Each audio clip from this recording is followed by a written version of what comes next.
Okay, so for this video, I want to talk about symbolism. And I'm going to incorporate two different themes, or at least two different symbols, but I think this comes under a common topic. And the two different symbols is flags and the poppy. Today is the 11th of November 2016, so it's exactly 98 years since the end of the First World War. We call it Remembrance Day in the UK and in other Commonwealth nations, New Zealand, Australia, Canada. In the United States, I believe it's called Memorial Day. So it's also a poignant day in France and Germany to a lesser extent. Um, Germany tends to be more muted in its commemorations of the world wars, but basically this has always been a solemn day.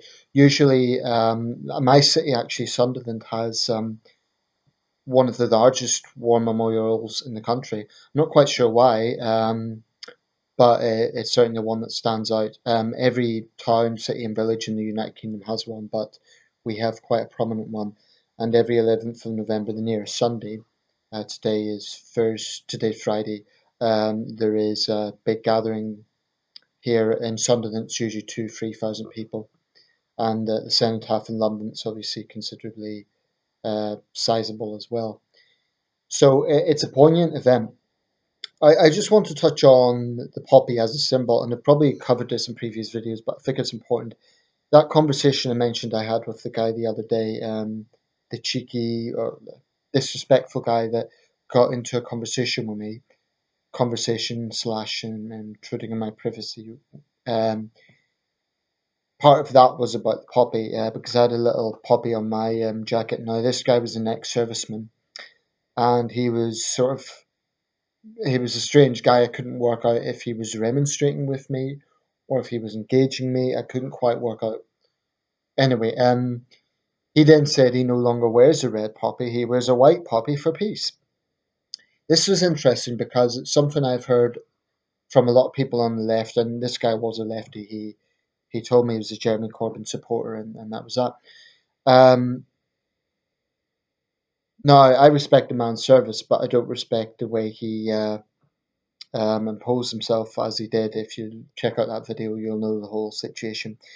Anyway, I've never quite understood why there are some on the hard left who associate the red poppy with being somehow pro-war. How? The poppy is a poignant symbol, but it's never been about promoting war or being pro-war. It's simply about remembering those who have fallen. So I don't see how simply changing the colour somehow changes the poignancy of it. I've never understood that. Maybe I'm missing something.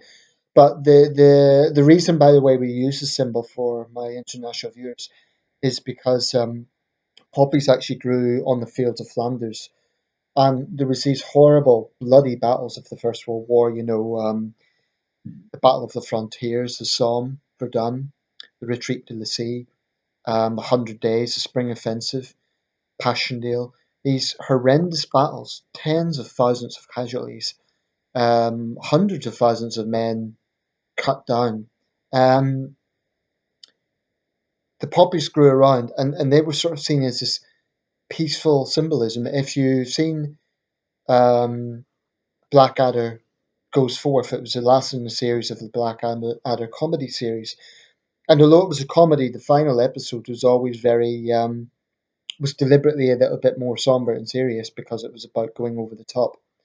And that's a particularly British sense of humour whereby you can sort of mix something serious with something funny. So you had, for example, Baldric saying a bloke can hurt himself in that splinter. It's been voted one of the top TV moments in British history, actually. But they get the balance right. There is funny parts, but then at the very last sort of minute, they do make it somber. Um, World War One now is almost a century ago. There's no longer any people, there's no longer any veterans alive from that time. The last British veteran to have seen service was Harry Patch, who died, I believe, in 2009. Yeah, I think it was 2009, so 7 years ago. So we now no longer have that direct human connection.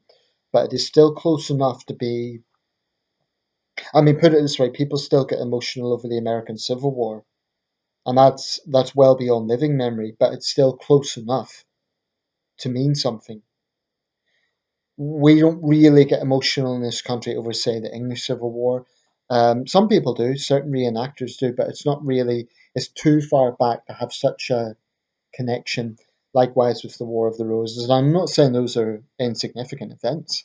Of course, it's significant, but there is something about the First World War that definitely still has that connection to this generation. Somehow. Um, so I just don't understand how people could say that changing the colour of the poppy suddenly makes it a pacifist symbol. Um, that's insinuating that the poppy was somehow a pro-war symbol. Okay, maybe the military uses it. Maybe pro-war politicians have politicized it at times, but I don't think the poppy itself is a pro-war symbol. It's simply a mark of respect for those who have fallen. So I get a little bit tired of people saying, "Oh, I wear the white poppy for peace." It's kind of like saying they're holier than the rest of us. Um, I have no problem with that. Fine, wear the white poppy, but it doesn't mean, as far as I'm concerned, the red poppy doesn't mean pro-war. I've never understood where that comes from. So yes, I do wear the red poppy. Doesn't mean that I love war or something like that. It just means I'm respecting those who've fallen. So yeah, I've never understood that. Now the other issue was flags. Um, and this might sound change the subject a bit, but I do think it's interrelated. With these anti-Trump protests that have been going on, like I said, I support people's right to be angry and to peacefully protest. Unfortunately, some of that has descended into anarchy and vandalism and all the rest of it. Now, in some incidents, people were burning the American flag. I think this is very unfortunate. And I had a debate earlier, not a heated debate, it was a civil debate with various people, me and others, um, about the legalities of this. Apparently, someone said there was a Supreme Court ruling in 1989. They said that burning the flag wasn't illegal because it came under the guise of free speech. I think where speech and actions cross over, there's always a vague boundary because that is an action as opposed to a speech. But there are people who say, well, it's just a piece of cloth. I disagree with that. I would never ever. I don't agree that people should be forced to fly a flag, and I don't believe in that sort of forced patriotism. For example, I'm not even particularly comfortable with the American concept of making children salute the flag. That isn't that different from China. In fact, it's exactly the same as China. I don't know how many patriotic Americans realize that, but with the greatest respect, exactly the same thing happens in China, and I know because I've been there. Um, Children have to kind of salute the flag. It's something we don't have in this country, and I think it's probably a good thing. But anyway, that's I respect that's the American system. Anyway, how people can say burning the flag isn't provocative, I don't know. Of course, it's provocative. A flag may be made of cloth, but I disagree that it's just a piece of cloth. A flag is a symbol of a nation, and with that, it is a symbol of the sacrifice of a nation. So when people burn the American flag, they may think they're protesting against Trump.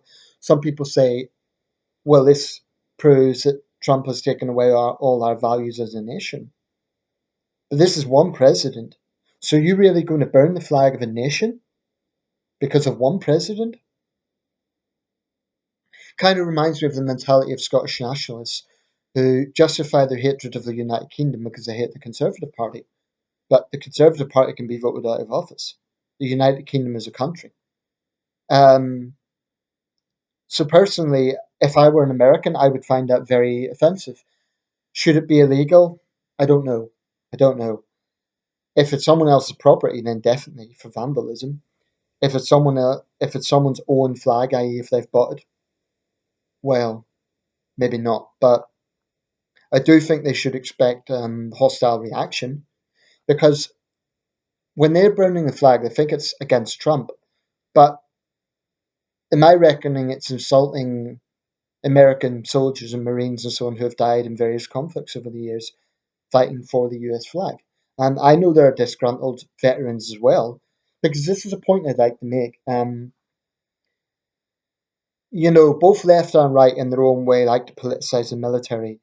Um, and there's left wingers, and there's left wing soldiers, by the way, who have sort of had this metamorphosis through their experience. And, I want to be careful how I say this because they have done things I've never done. They're brave people. But no individual soldier can say he or she represents the views of every single other soldier. It doesn't work that way. That's common sense. So an individual soldier can't say that all soldiers are conservative. An individual soldier can't say all soldiers are anti-government. There's no, you can't generalize soldiers any more than any other group. And it's something that no one ever talks about. I think it's an important point. I've personally met left wing soldiers, I've personally met right wing soldiers. The guy that I met the other day was clearly a lefty. I've also met right wingers who are have some pretty hardline views on things, and they've served in the armed forces. So it doesn't mean anything. Um, Insofar as saying that the military or veterans are one way or the other, what we should all agree on is that as a collective group, they deserve respect for what the sacrifice they've been through. Um, but I don't like the politicization of the military either way. And the far right does it. The likes of the English Defence League and so on, love to tap into military people, and they, in my opinion, love to sort of get ex-soldiers and get them to join the ranks and say, "Oh, look, this justifies us." Um, I take the view that if you, as a civilian, join a far right group, you don't deserve respect, even if you have served your country, because when you get back to civilian life, you should be judged by your actions then. Okay, you may have been brave in Afghanistan, Iraq, but if you decide to join a hate group when you come back, then no, that doesn't warrant respect. So I just want to give a different angle on this. So yeah, symbolism. Symbolism is the issue here. I consider burning a flag to be no different than vandalizing a religious building. It is something that is sacred to millions of people. I don't agree that people should be forced to fly a flag.